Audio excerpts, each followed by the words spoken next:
is Let Me Sum Up, your regular deep dive into recent reports on climate and energy.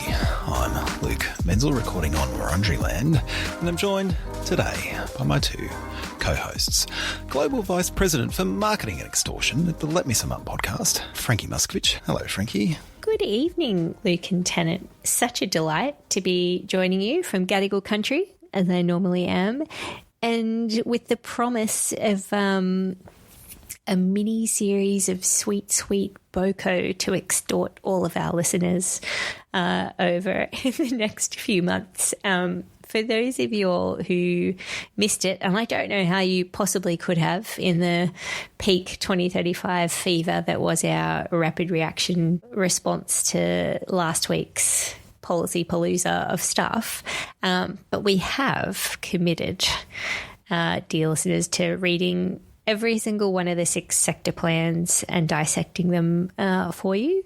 And those will be part of our subscriber-only content in the next few months. So we need like a name for this special series, right? We do. We need a movie series that has enough movies in it that we can riff on that. Like, what's ridiculously... Oh, like a Die Hard one? How many Die Hards are there, though? I think we've done Die Hard. We've done Die Hards with Safeguard. Like okay. Fast and the Furious. Like, there's lots of them. Yeah. The Swift and the Sectoral. The Planned and the Penurious. That's a bit negative. Well, there's not that much money in them so far. Oh, the plans are penurious, not the people. That's right.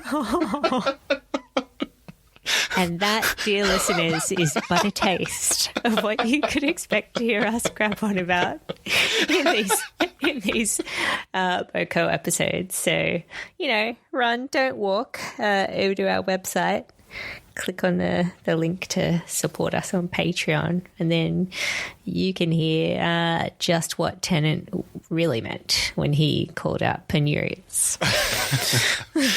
Well extorted, Muscovich. We're also joined by a man who is already armed with a spreadsheet and will soon add a 3D printed wizard staff to his arsenal.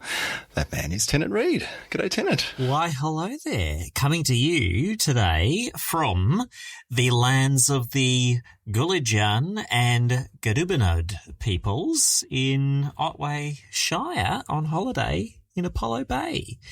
And I wish that I had brought 3D printed wizard staff components with me on this holiday, because boy, have I got a lot of processes to enact upon those pieces before they are ready to be part of a cosplay.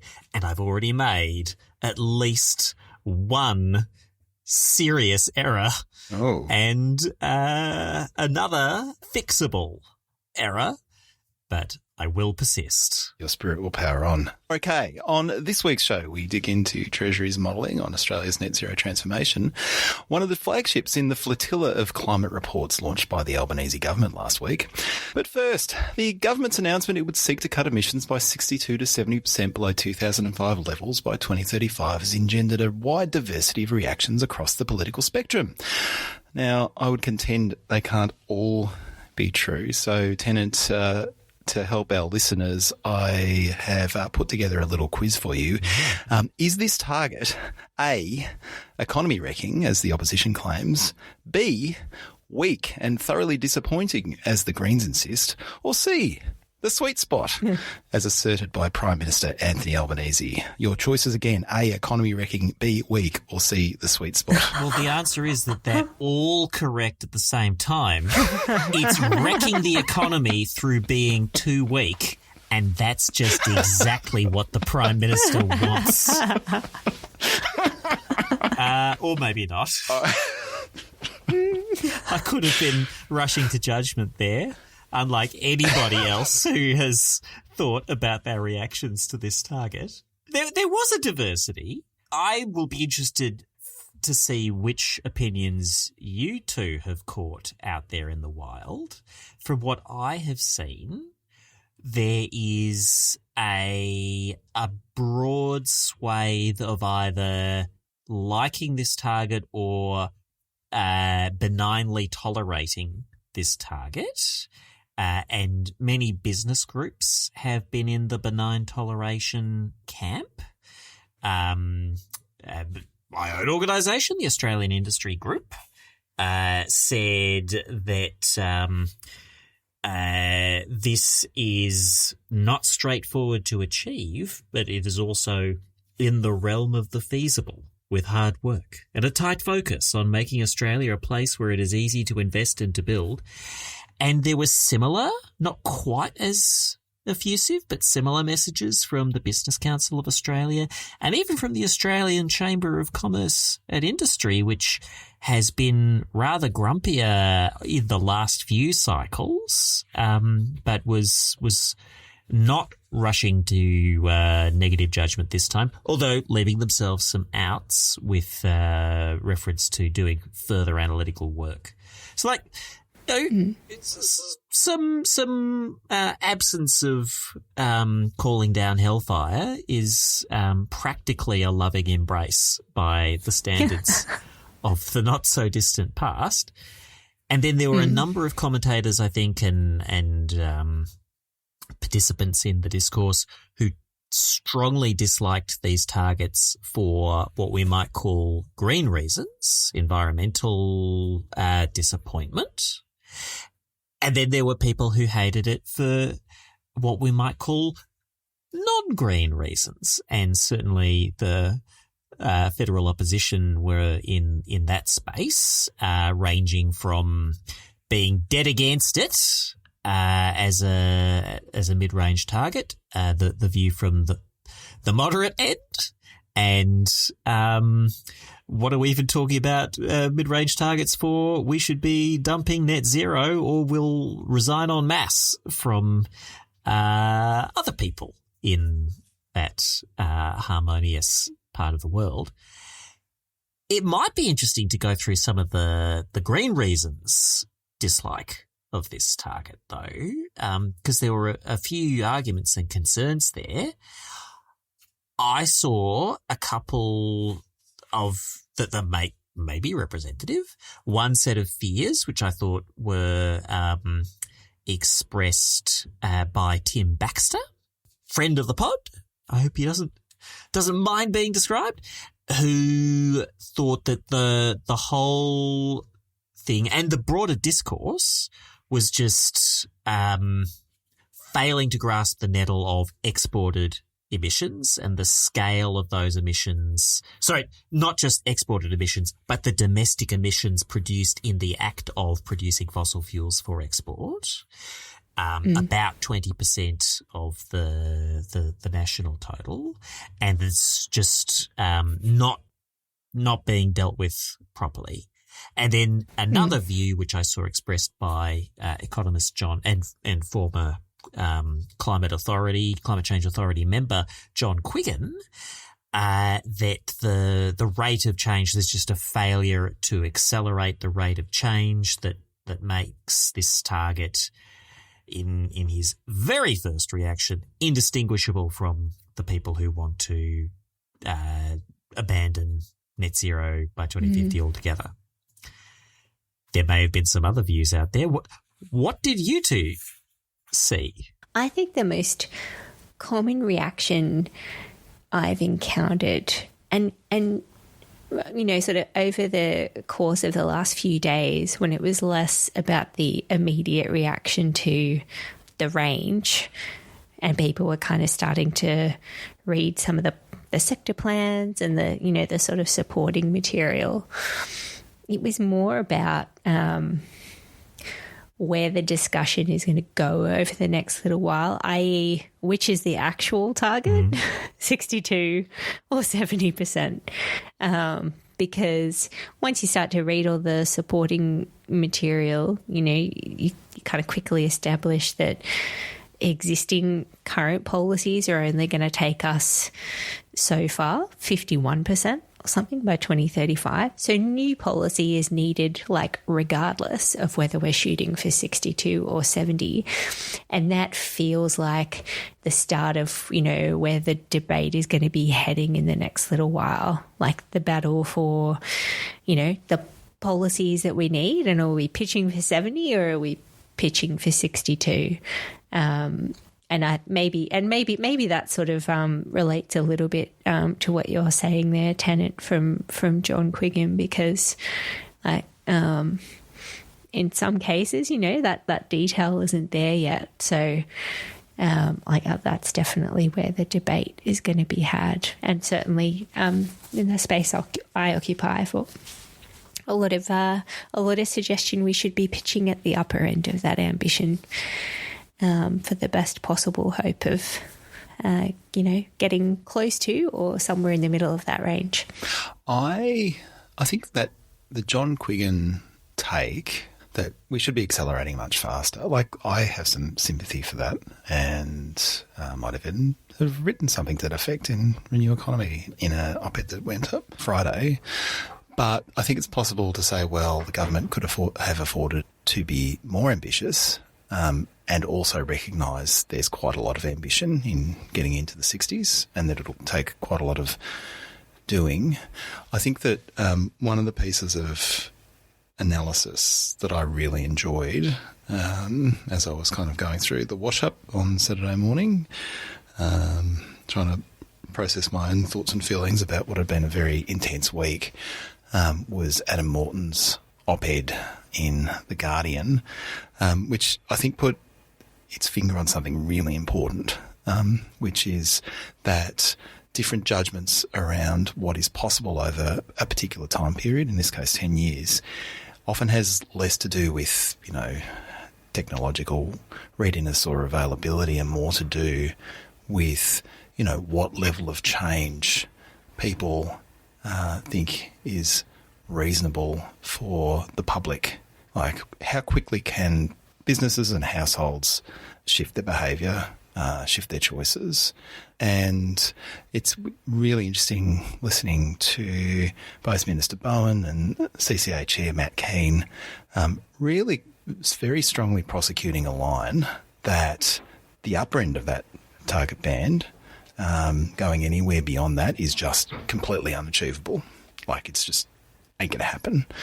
And that's clearly a strong view that they hold. And, Matt has been out and about on many and various podcasts. I think I've listened to 3 outings from the CCH on various podcasts. Probably the best one, I think, was his chat with Adam Morton on the Guardian Politics podcast, because Adam really got into the blow-by-blow detail of how the Climate Change Authority arrived at the advice that it did. That, if you haven't caught up with that, I really recommend it. It was a great chat. But, in response to those who say, well, no, you could have gone a bit harder, I was like, well, actually, it's just completely unfeasible to go harder. We pushed it as hard as we possibly thought we could. And importantly, in terms of the CCA advice, the chair pointed out that they are required under the legislation to not just consider the science of climate change in making a recommendation, but also needing to consider other elements like, impacts on the economy, impacts on the regions, and a range of other factors that need to feed into that final target. It is almost irreconcilable debate, the ambition thing, but I was this is kind of the line that I tried to prosecute, which is, yes, ambition is important, but ambition is what you do. And so, I think the range that they have arrived at has some ambition in it, and I think that we could collectively use our energy better by not arguing so much about the target and kind of putting more pressure on the government to do things to achieve the target that they have set. That would be very productive. And on the status of locally produced emissions associated with exported fossils, that's a theme that will come up pretty decently in our main paper discussion this week, I think. Yeah, no, and we'll absolutely get stuck into that. I think in the main chat, the thing that I was going to raise is that what do we make of not just Australia, right, but a whole like quite a few countries are lodging NDCs that have target ranges in them to the UNFCCC. The host country of this COP in Belém in Brazil's put a range forward. I think it's a little lower overall than ours. It's like I think 59 to 67. That's right. I think. Yep. Lower than ours, but for an emerging economy, they would argue very ambitious. Yeah. I wondered at this trend, and I don't know if that's, a broader reflection perhaps of some of the uncertainty being felt, not just in Australia, but globally, with some of the potential headwinds or just uncertainty around the direction of travel and tech investment and deployment, things that are going to, impact the speed of uptake, if you like, across the board. I just think it's an interesting development that you're seeing all of a sudden, well, not all of a sudden, but like this round of NDCs, quite a few countries doing the same thing. And it's just an open question. I think it'll be interesting to see how that plays out in the context of the negotiations when it comes to the synthesis report on ambition. How's that kind of represented in the discussion there around what do all these ranges add up to, in the context of that next round of pledges. Makes for an interesting end to the year, I'd say. Well, when you get multiple ranges and you put them together, if they're colour-coded, they form the Megazord and defeat the big bad because they're Power Rangers. Oh. Sure. Okay. Terrible. All right. Pretty early in the episode for me to be this punchy.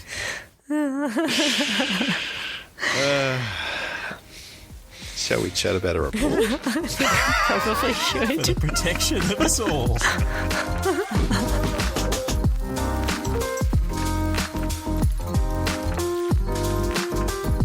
As part of the process of setting Australia's 2035 emissions reduction target, the Treasury undertook a modelling exercise that considered the economic implications of 3 decarbonisation pathways.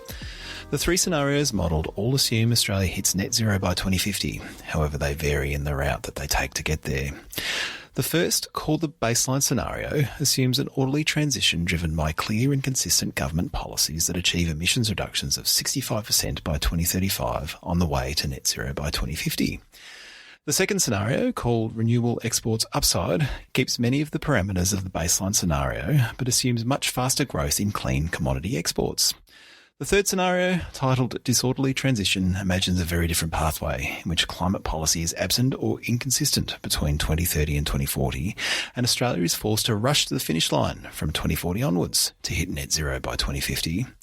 And while Treasury didn't model the scenario where Australia doesn't achieve net zero by 2050, that doesn't stop them providing some drive-by commentary on the trials and tribulations of that dark timeline. Frankie, there was a ton of interesting detail in the modelling, the analysis, and indeed the assumptions sitting behind it all. What did you make of it? I think it's really useful to establish up front what this exercise probably intended to be and what it isn't, right? Because I think there may have been people that went looking at this thinking that it may have been trying to replicate or kind of do something similar to what the Climate Change Authority's modelling exercise was looking at, which was really around informing the range of, or the targets that Australia should adopt on a 2035 horizon. This is very much not that exercise. Yeah. This is about Treasury picking some reasonably, broad guardrails to explore what the transformation kind of looks like across the economy. What does it mean for people at a household level, for the country at a macroeconomic level, if we take, that kind of central scenario and where they, I think pegged it to the bottom of the initial range that CCA put forward last year at the 65% mark. So they've gone for a baseline kind of scenario, and then they've looked at a high ambition one, which is that, you know, what happens if we really try to go gangbusters on the green exports piece, and then, you know, the alternative. And so I think, you know, whilst I think there'd be a lot of grabs you might find about individual scenarios and, oh, it didn't look at that and it didn't do this explicitly, like, I think as a kind of bit of storytelling and understanding the kind of, I think, kind of broad expectations we might bring to this sort of phase of planning out the next 25 years of this journey. It's a really useful thing, I think, for Treasury to have done. So there were a couple of things, and I think also, like, it is probably kind of worth pointing out up front, and I'm sure we'll kind of get into maybe the niggling kind of critiques or things that inevitably we find ourselves talking about in these conversations when modelling comes up. But just sort of outside of those three scenarios, and I'm sure we'll return to them, it's really important to kind of frame that the assumption kind of beyond Australia, right, like the global context that these scenarios are operating in, is that in all scenarios, global action is assumed to be sufficient to ensure that temperatures are kept well below 2 degrees by the end of the century.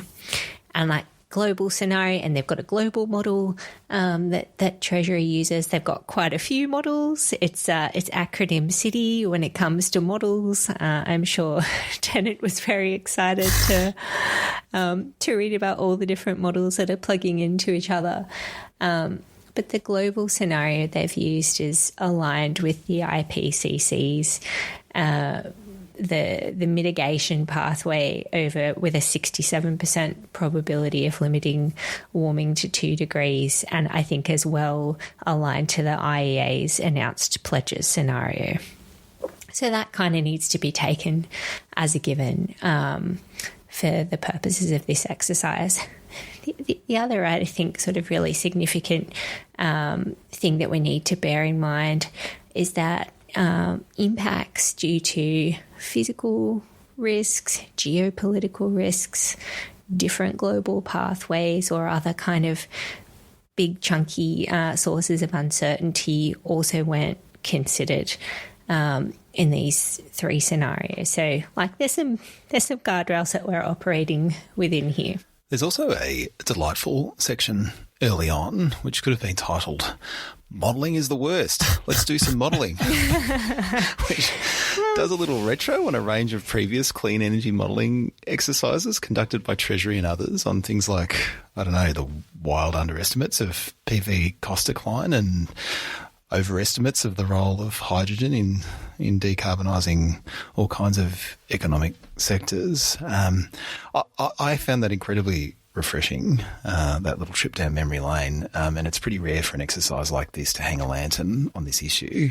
Like, fundamentally, the message is this will all be wrong, but it is still a useful exercise because we need some sort of framework to think ourselves into this future. Yeah, right? And like they've acknowledged kind of up front that, and like as we've talked about in a lot of different episodes over time, there are kind of chronic issues in some aspects of modelling exercises like these, like particularly when it comes to predictions of how quickly cost declines across different technologies. And I think it's really good that they've stated that up front, even, as you say, Luke, with respect to modelling that Treasury's done themselves in the past. Yeah, it was lovely to have that clear awareness and presentation of that to the audiences for this work. It could have spent just a little more time going into some of the reasons why past efforts have been so out of whack with eventual results.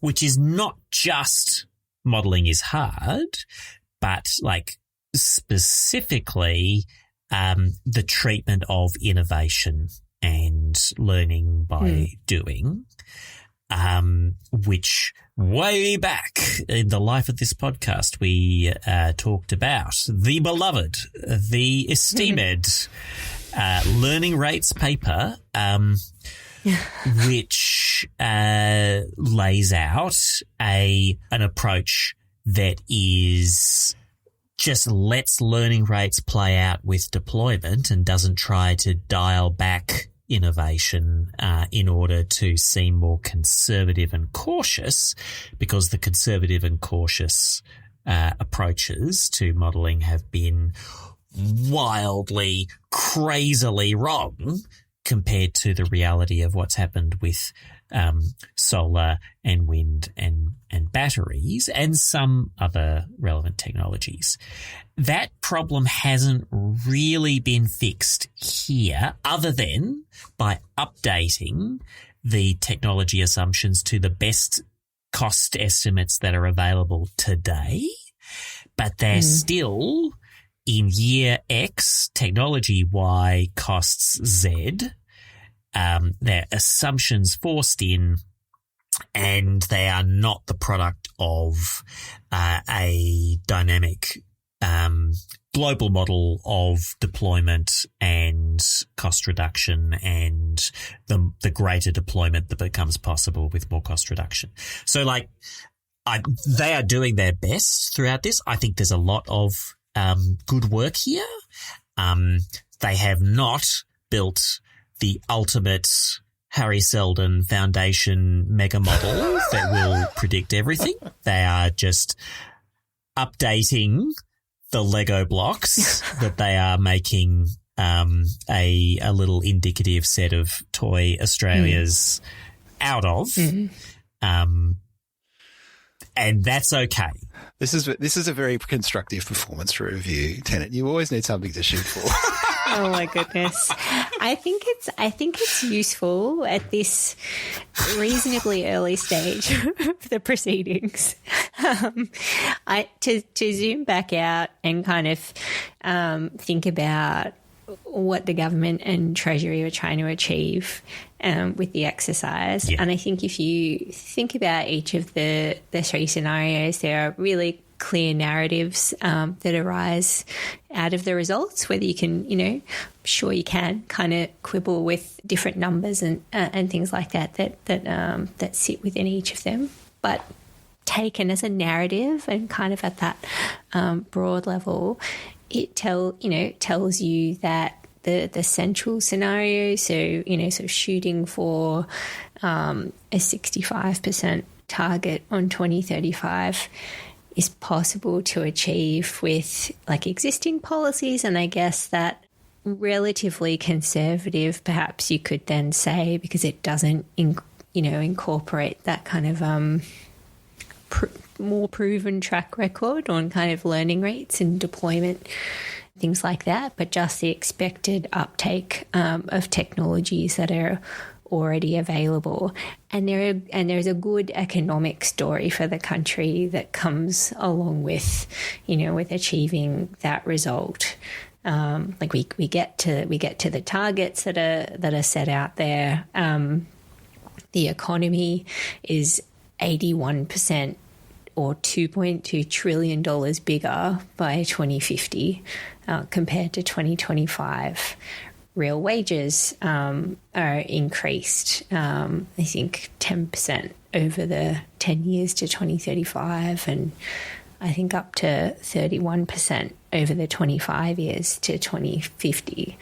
There are really big numbers on the increases to investment that's projected over that time horizon, up to 84%, I think, under the more ambitious scenario. And so the central narrative there is getting on with addressing climate change is going to be good for the economy. Yeah. We get that right. There's growth and job and other kind of opportunities that arise from that.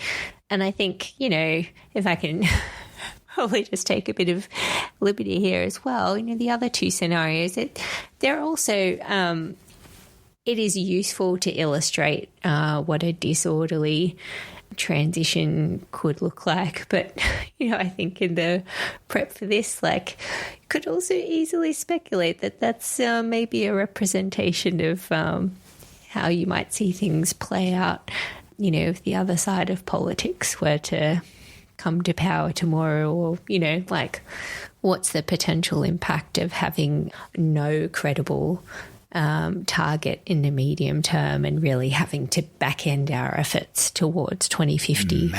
Massive reliance on gas in the electricity system, Frankie. Huge. There's one graph. Did you guys screenshot that one too? The great big bulge in the tummy of the electricity system's gas consumption. Yeah. In the disorderly Enormous. transition scenario, which is a scenario where we do what we're currently planning to do to 2030, then we have no further target until we go, holy crap, climate's a thing, we better get on with that in 2040, and then it's just pedal to the metal, go for it from that point onwards. And this is not just a rejoice, because this work started a while back on rebuilding the Treasury's modelling capability for climate and devising scenarios and extending them. This disorderly scenario is not, I think, intended and doesn't well function as a stand-in for the current emerging alternative, which is net zero, net schmiro. We're over this climate stuff. It's more like a rejoinder to the Morrison government era version of net zero, which was, it's not a straight line. It's not a straight line, guys.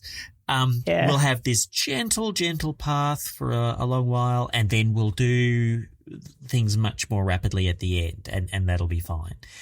And this is saying, well, if you look at that, actually that doesn't work very well. You have uncertainty-related costs along the way, higher risk premium, impacting a lot of investment, and then you've got a lot of inefficient early retirement of investments made, avoidably or unavoidably, in the absence of a clear steer on mid-range targets. And then you've got all these fossil-related investments that have got to be just scrapped in the 2040s. And it's all premised on you're seriously committed to net zero, and you remember that eventually. Better representation of we commit to net zero, but we dare not raise our commitment from 26 to 28% by 2030 era of federal policy making that was the previous some modelling commission, most of it from McKinsey, phase of federal grappling with these issues. I mean, it's sort of obviously very telling that that's in here as well. Like there's a nice kind of section given over to the name of, what was it called? The long-term emissions reduction plan or something? That is exactly what it was called. The pamphlet. Yeah, and it shows that it's super expensive to do. The quote-unquote long-term emissions reduction plan, which had about 12 months ahead of it, I guess. That's right. True. But it does live on here in that is a handy-dandy source for this paper to say what the costs of abandoning net zero might be around risk premium. Well, that was something of a power move, don't you think? Yes. 100%. to reference a recent coalition government document to underline just how diabolical it would be to abandon a net zero target. Like you could spot it at a mile away. You're like, oh, I know that's why that's here. Yep. And the big one was like the risk premium that would be attached to capital under that scenario globally. 100 basis points risk premium across the economy in the Morrison era.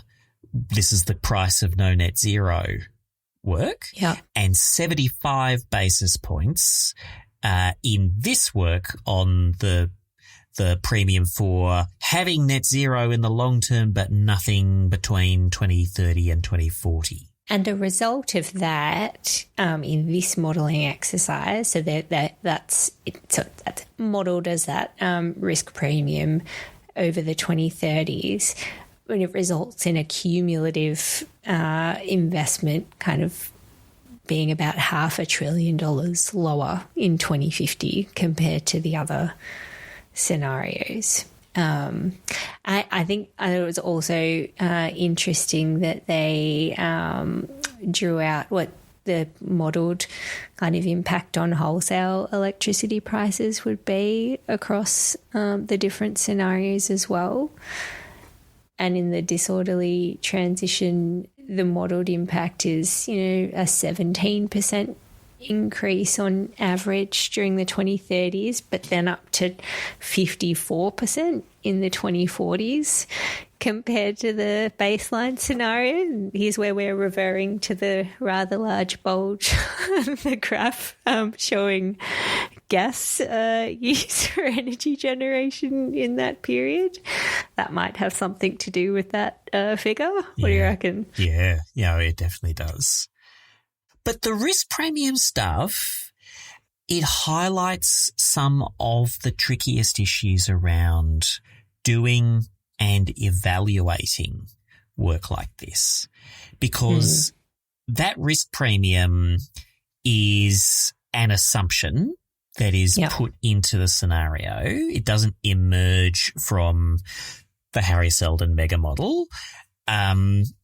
And you could look at that and say, well, that's reasonable. It would create quite a bit of uncertainty to have this obviously nonsensical policy stance that is clearly unstable and doesn't match up well with most of our trading partners' approaches to policy.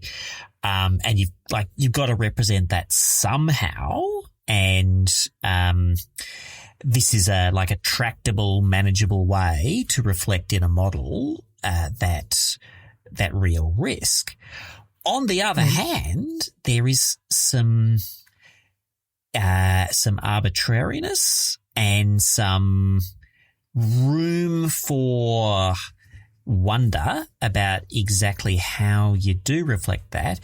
And that's sort of highlighted in the 2021 era document said 100 basis points risk premium if you don't have net zero, but if you do have net zero and no very credible uplift in your medium-term target towards that, you avoid the whole risk premium, you're golden.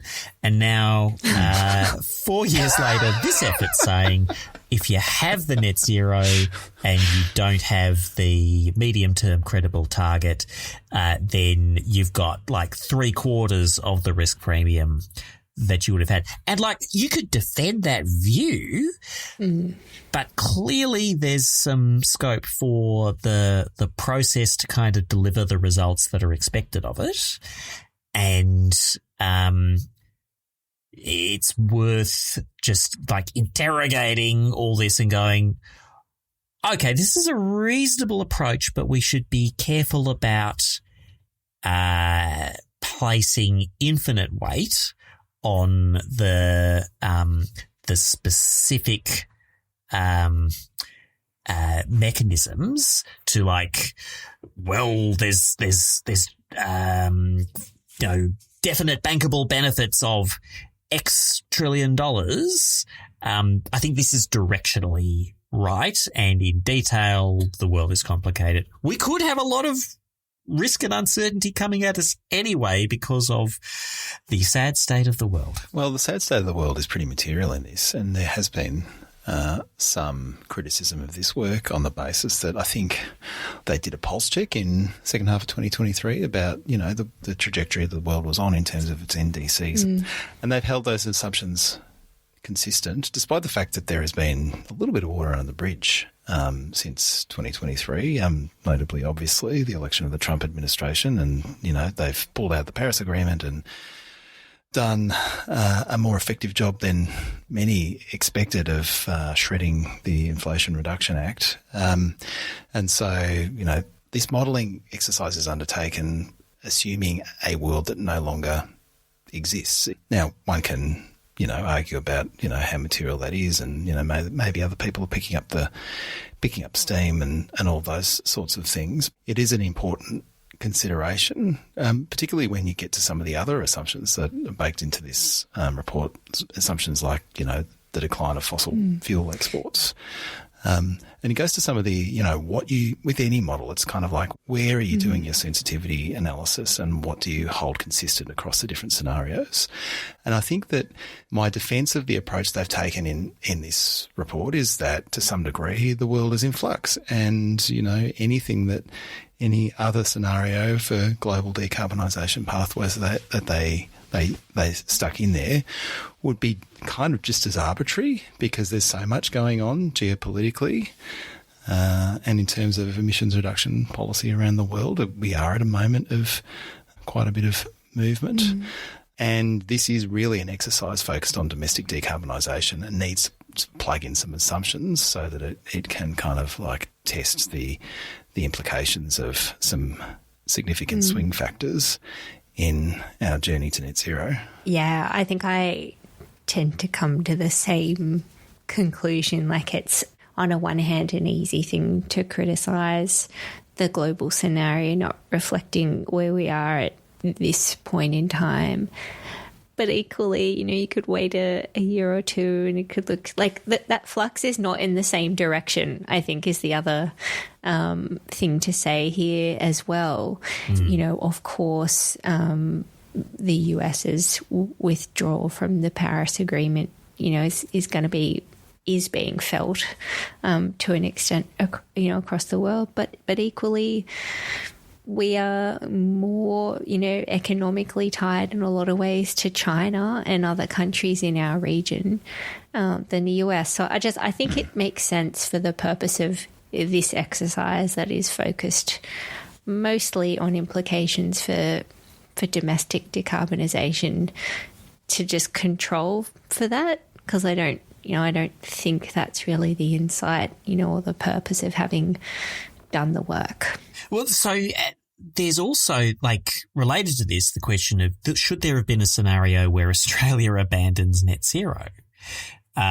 Because you could say, well, all these things happen in 2040 to 50 because we're trying to execute a sharp U-turn on the economy after 10 years of having a nap.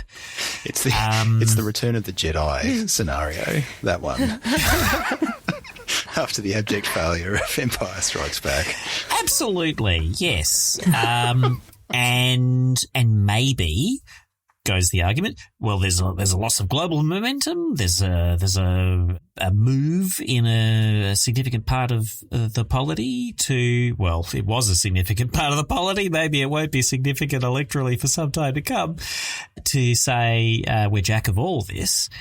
Now, they haven't tried to model that. They have cited some other work that is relevant on the consequences of the absence of a net zero target, including work on the physical exposure, physical risk, and the financial consequences of that risk that Australia would face in a higher emissions world.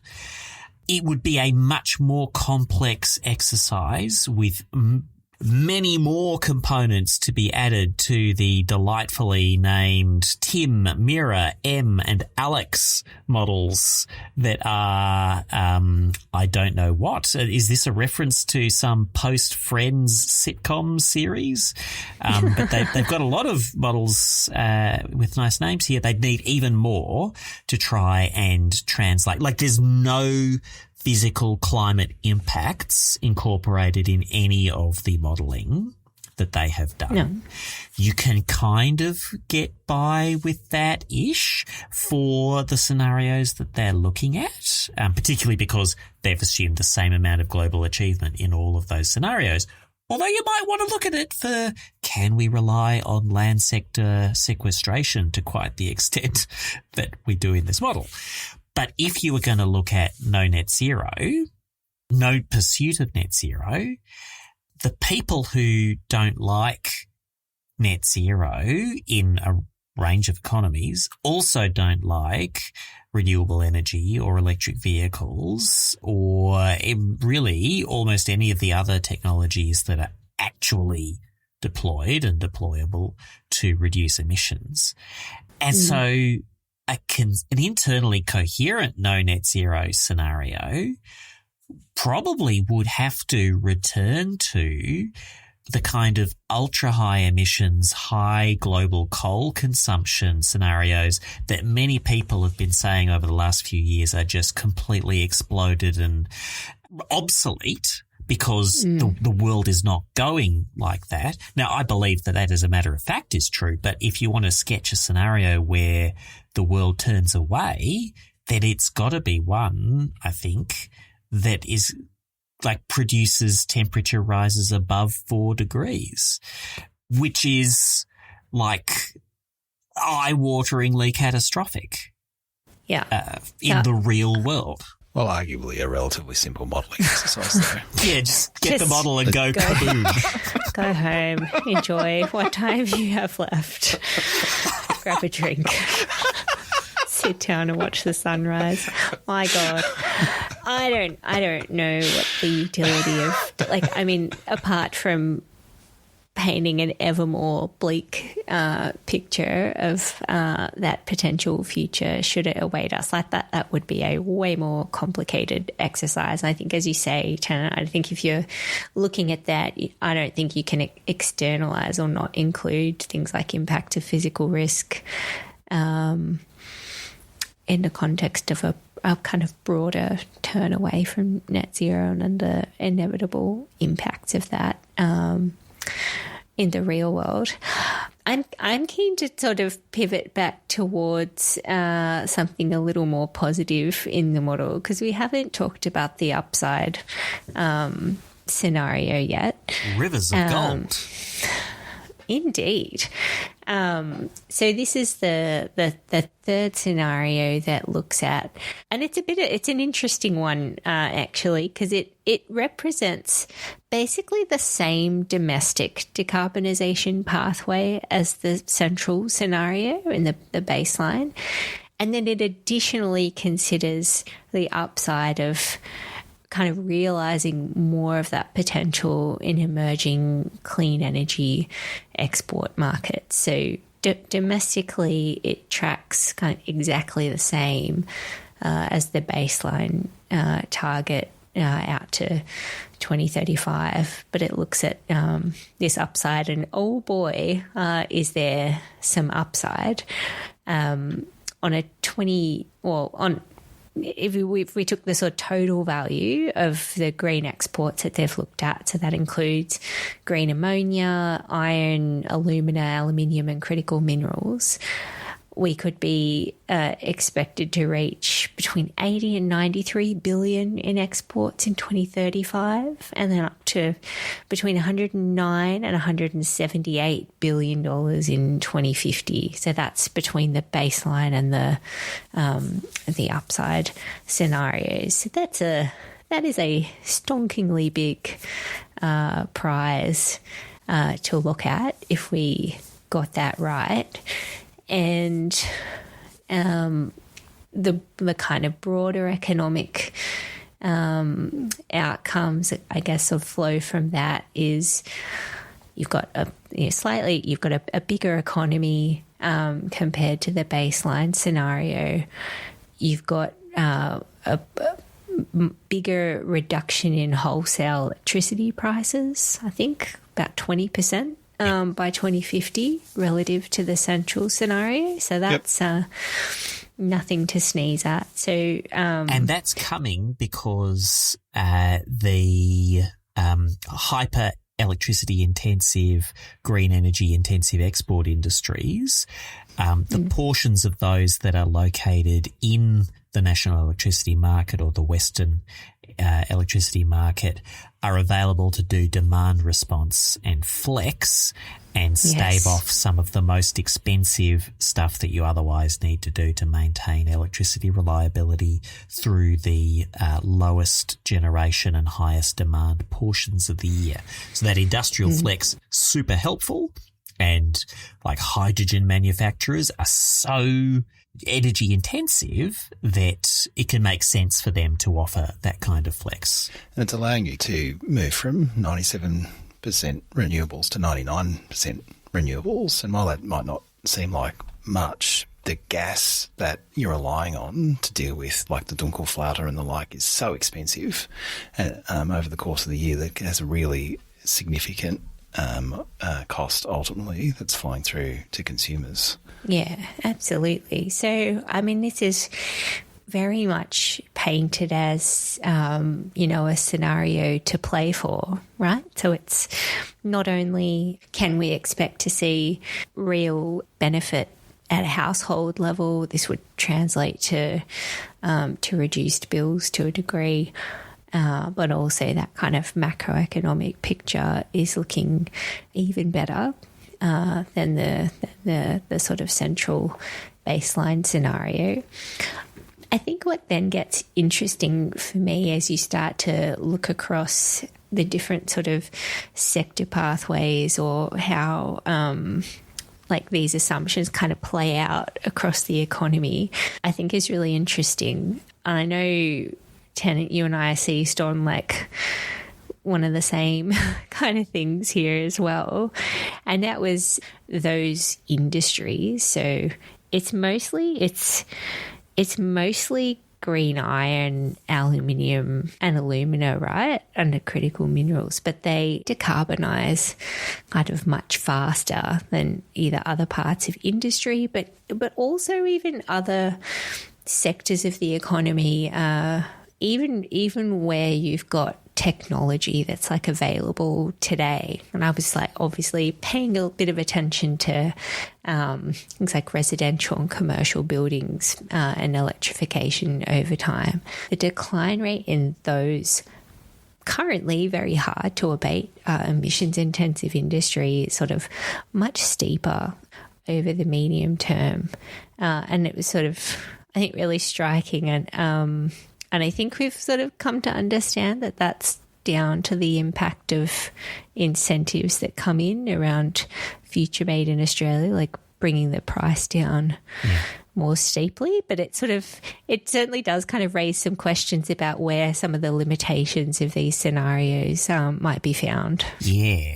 And one of the things that's going on in there is that the iron and steel sector is doing the domestically oriented bit of it is doing a coal to gas switch as they replace blast furnace coking coal primary steel production with direct reduction of iron, initially using natural gas and only gradually switching that to hydrogen, even as other iron reduction starting with hydrogen takes place elsewhere in the economy in those scenarios.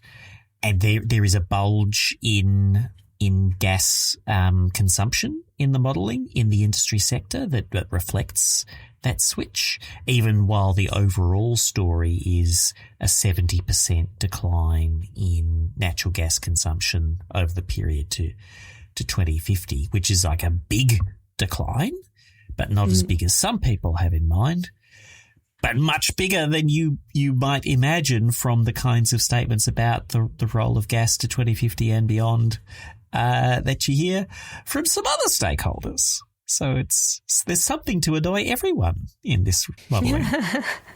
And I think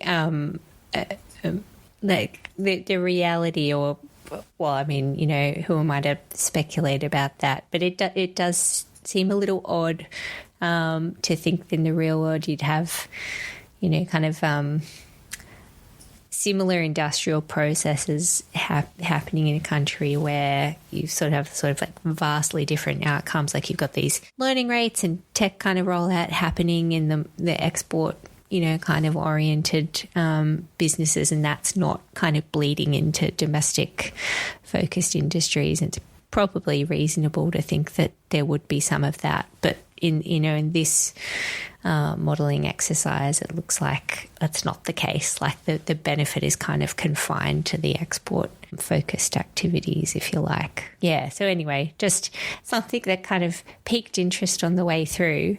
Hey, the one I really wanted to see what you guys thought of is treatment of land. It's interesting, right? Yeah. Because you've got in some sectors, I was just really bummed that, like, in the building space, you've got like a not insignificant chunk of residual gas emissions in buildings. So they're not assuming that we've electrified the building stock by 2050. It's really pronounced in commercial buildings. They're still using between 30 and 40% or something of the gas that exists today. So it's not a huge decline, and it's kind of weird because the technology is there to do that today. So and especially because at points in the report they explicitly highlight the role of efficiency and electrification as a decarbonisation pathway and how critical it is. But when you dig into the actual numbers, like, the obvious opportunities haven't necessarily been taken up. No. Because they've got, in several areas, they've got just a slow replacement of the capital stock. And there's a bit of assumption in there for some things, but there's also the carbon price pathway. Sorry, the marginal abatement incentive pathway in there. Don't worry, we'll edit that out for you, Tenant. I might have mentioned the war, but I think I got away with it. Is like high by the lived reality of the last few years, but not that high compared to, like, it's in the realm of other carbon price pathway projections, but it's at the lower end of some of them. And so there's just not in the model, I think, there's not sufficient pressure to overcome the regular capital replacement cycle that building owners and vehicle owners and, to a lesser extent, factory owners would go through. We can argue about that. Looks on the light side to me. You could do better than that, I think, but you would have to speed up capital replacement. Well, yeah, and like, you know, clearly the other, like, obvious thing to state is, like, there isn't policy to drive that at the moment. Yep. So, and that, you know, obviously looks unchanged in this model. Anyway, the net result of some of this, and it's obviously not just in the building space, talked about transport as well, you know, in other areas. And so what it means is we get to 2050 and there's 168 megatons of residual emissions that are projected to remain in the economy. Out of about 500 odd today. So that's like a lot. It's a lot. And what I really liked about what the Treasury modelling did is that it split out agriculture from the land sector, i.e. kind of sources of emissions from agriculture uses, your livestock and stuff, away from the sinks. So you could, so you're not kind of seeing the superposition of those two things. That gives you, a net figure within a sector, if you like. So I think it was really good that was split out. The thing that's, you know, kind of think should be the cause of some discussion over the next little while is that's a pretty big number. And, by kind of Treasury's own acknowledgement in the paper, it's looked at a few different modelling exercises that have been done around the abatement that could exist or does exist in terms of carbon sinks across the land sector. And those estimates, they vary wildly between different proponents. So one of the questions I had, I'm hoping to be able to talk to the folks who did the work about this at some point. Would it be really interesting to see if there was some specific sensitivity analyses done on the different, across the kind of different ranges of potential there? Because that is a really big residual figure to be dealing with. And, again, the thing that this model doesn't do, and the thing that, is a big unknown at the moment is what do the baked in kind of impacts of climate change that we're going to be dealing with, what impact is that going to have on, on the ability of all the different sinks? It's not just land through reforestation, there's blue carbon, soils, there's a whole bunch of them, but the impact of physical risk over time is really complex. And so there's just a lot of unknown in that. And it's a really big kind of area of uncertainty, I guess, in the model. Yeah, and that was my concern. And quite appropriately, sort of highlighted the issues around making any assumptions around what one can assume one can extract through land-based sequestration. They then immediately lean into it to solve the hole in the model.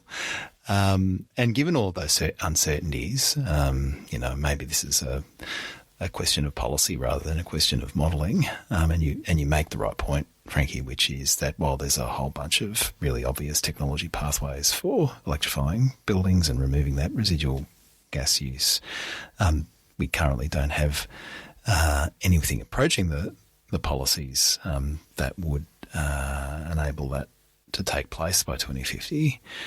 There's no uncertainty that we can do that if we want to, whereas there's a great deal of uncertainty that we can rely on that land-based sequestration to do the job for us. So one of the principles I think we should bring to this task is, where there's a high degree of certainty and there's technology available, let's do the policy heavy lifting to make those things a reality. And then, we can grapple with all the harder bits along the way. There's one area where the heavy lifting is done for us in this modelling, and it's quite a significant one that people have very strong feelings about, and we should make a little bit of time for here at the back end of the discussion, which is what happens to our fossil fuel exports. Oh, yeah. They're quite big. They're big in global terms. They're big in terms of the amount of our domestic emissions, as we were saying at the start of this episode, that is produced in the process of extracting and processing and shipping off the coal and the gas. And in this modelling exercise, there's a very deep contraction in those exports in all scenarios. It is mostly driven by the fact that the rest of the world is reducing its emissions consistent with a well below 2 degrees outcome. And so coal and gas, coal drops 40-something% in terms of the value of its output by 2035, gas 20-something%, and they're both 70 to 80% gone by 2050. And that is driven by other countries' choices. And so there's a lot that could be said about this. It gives a bit of wind in the sails to Australia's domestic decarbonisation. It's the bad news story on economic activity and employment and, well, to some extent, and national income, that the green exports piece is compensating for, or in the upside scenario, more than compensating for the loss of that revenue. I think I've seen some people be worried that the sort of assumed to happenness of this is letting the Australian government off the hook for actively taking steps to end fossil exports. See our previous episode discussion of the Marianne Wilkinson quarterly essay about Woodside. I've seen other people worry that government is going to carry this modelling into the assumptions built into the future emissions projections, the annual exercise on like how are we tracking, and go, don't worry, we've got this extra buffer from exports contracting, demand contracting, so it's okay that we're not doing quite so much domestically to achieve our target. On that latter point, that's not going to happen. The government, under multiple managements, has taken a conservative approach to the annual emissions projections. They will not be assuming export contraction in those projections, coal and gas export contraction, until it is actually visibly happening.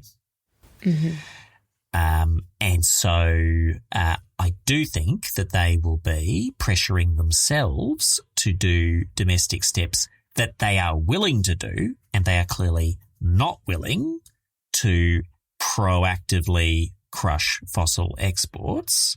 So they'll be needing to do other things that amount to something you can project will achieve the targets, at least the lower end of the targets. And one argument is then the fossil export demand decline, if it happens, will give the extra help. Another view is, but the safeguard mechanism baselines drop so much anyway and are at net zero to start with for some portions of new gas projects, for example, that export decline doesn't actually necessarily change the real local outlook. It's just a different way by which the constraint on safeguard entities might be achieved. I don't know, but they're big numbers, and some people will look at this and go, "Holy crap! Government is plotting to do away with the coal and gas industries." And they're not really, but they assume it will happen. Well, it's a function of the global scenario that they chose to model against, right? Yeah. So any kind of intellectual consistency with the scenario, the global pathway to net zero, and the kind of the other modelling exercises from the IEA and others that they have used as references for that global scenario leads you naturally to this conclusion. I think it's incredibly helpful for a document produced by Treasury to be laying out this scenario and its implications, particularly in the context of the conversation we had about Woodside a couple of episodes ago. One of the significant critiques of multiple governments, including the Albanese government, is that they have failed to properly grapple with the role of gas exports in driving dangerous climate change, both contributing to our emissions here at home, but obviously contributing significantly to global emissions. This is a step towards doing just that. Now, there's many that would argue they need to go a lot further and kind of properly unpack what the implications are for policy and for, collaborative decarbonisation with some of our trading partners. And wouldn't it be good to be more proactive on that front rather than just hanging around and seeing what happens, which to a large degree when it comes to fossil fuel exports is the policy of His Majesty's government, as a contribution to the conversation and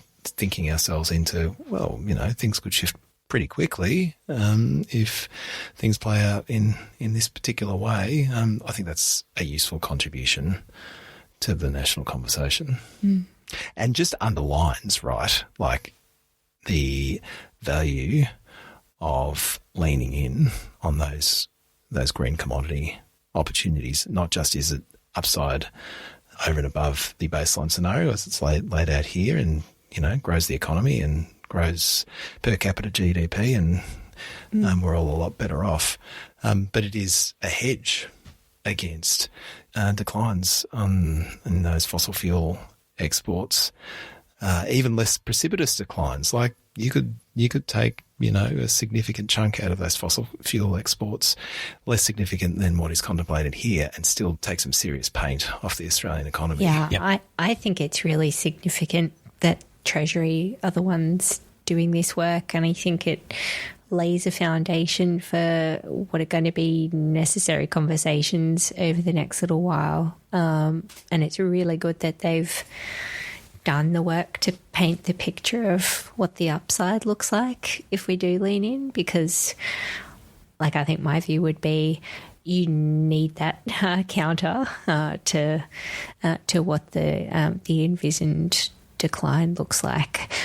But I also think with that an acknowledgement that those impacts and perhaps some of those benefits won't be felt evenly necessarily across the economy as well, particularly when it comes to things like workforce transitions out of declining industries into growth ones. And that's the conversation that we're all having here at the moment around what the kind of future economy looks and feels like. So for mine, it will be really interesting to see how, if these scenarios are taken up in, future kind of modelling exercises that Treasury does more broadly. The next intergenerational report is going to be worked on next year, and it'll be really interesting to see how much of the insights from this work get carried into that exercise too.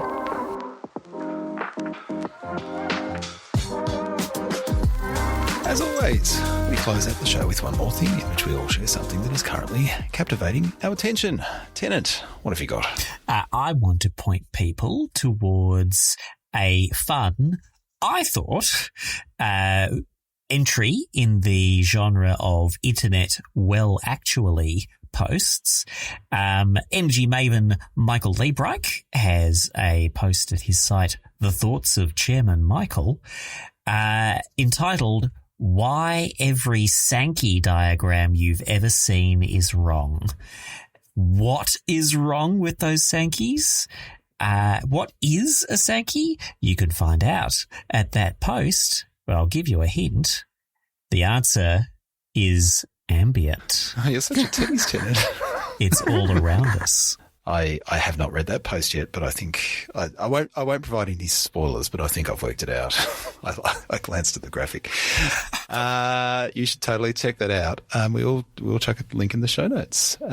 Frankie, what have you got? I've got a little comeback on our last episode or full episode where we were discussing the latest quarterly essay from Marion Wilkinson, and we were lucky enough to be joined by the fabulous super summer opera Kylie Turner from Climate Works, who joined us for our BOCO episode where we unpacked a little more of the nuance, and Kylie is a long-time resident of the WA, so she says she was called in as the token WA rep. I think we just value Kylie's opinion on a bunch of this stuff, but it was really good to have kind of unpacked from her perspective, I guess, just a kind of bird's eye view from that sort of outsized influence that companies like